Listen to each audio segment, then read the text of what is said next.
بسم اللہ الرحمن الرحیم۔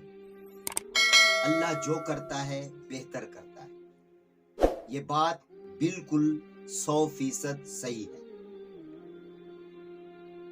ایک اللہ کا نیک بندہ تھا اور وہ جنگل میں ایک بستی میں رہا کرتا تھا۔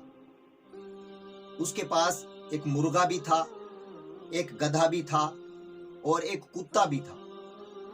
مرغا فجر کے وقت اذان دیتا تو وہ بندہ اٹھ کر اللہ کی عبادت کرتا، اور جو گدھا تھا اس پر وہ اپنا گھاس وغیرہ لے آتا، پانی بھر کر لاتا، اس کو وہ گدھا فائدہ دیتا تھا۔ اور تیسرا کتا جو تھا اس نے پالا ہوا تھا، وہ اس کے مال اسباب کی رکھوالی کرتا تھا، پہرا دیتا تھا۔ تو ایک دن اللہ کا کرنا ایسا ہوا کہ ایک لومڑی نے مرغے کو کھا لی۔ تو اس کے گھر والے بڑے رنجیدہ ہوئے، تو وہ نیک شخص کہنے لگا کہ اللہ جو کرتا ہے بہتر کرتا ہے، صبر کرو۔ کچھ دنوں کے بعد اس کا کتا بیمار ہو گیا اور وہ بھی مر گیا۔ تو گھر والے بڑے پریشان ہوئے، لیکن وہ نیک شخص کہنے لگا کہ گھبراؤ نہیں، بے صبری نہ کرو، اللہ جو کرتا ہے بہتر کرتا ہے۔ پھر کچھ دنوں کے بعد گدھا بھی بیمار ہو گیا اور وہ بھی مر گیا۔ تو اب گھر والے بے صبری کا مظاہرہ کرنے لگے۔ تو پھر اس اللہ کے نیک بندے نے گھر والوں کو صبر کی تلقین کی اور کہنے لگا اللہ جو کرتا ہے بہتر کرتا ہے، اور حقیقت بھی یہی ہے۔ پھر کیا ہوا، ایک رات ایسا ہوا کہ کچھ ڈاکوؤں کا گروہ آ کر ان کی بستی کو لوٹنے لگا، اور جہاں جہاں سے جانوروں کی آوازیں آ رہی تھیں وہ گھر ڈھونڈ کر ان کا مال بھی لوٹ لیتے اور ان کو قیدی بنا لیتے۔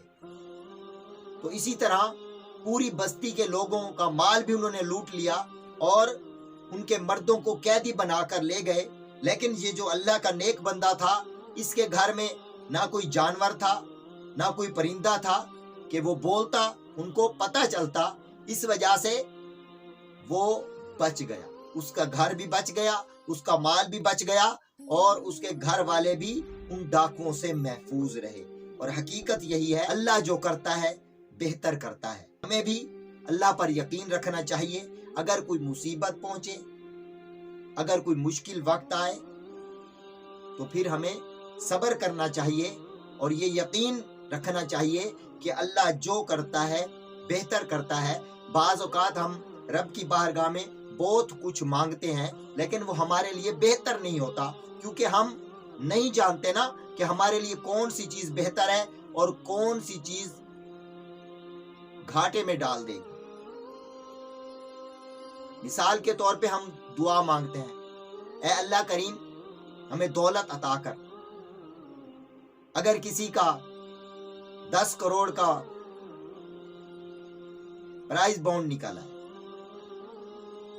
تو اب وہ بظاہر خوش ہوگا، وہ خوشی سے پاگل ہو جائے گا، لیکن ہو سکتا ہے کہ اس کے یہی پیسے اس کی بیماری پر لگ جائیں، یا اگر کسی کو پتہ چلے تو اس کو لوٹنے کے لیے آئیں، مال بھی لے جائیں اور اس کو بھی مار دیں۔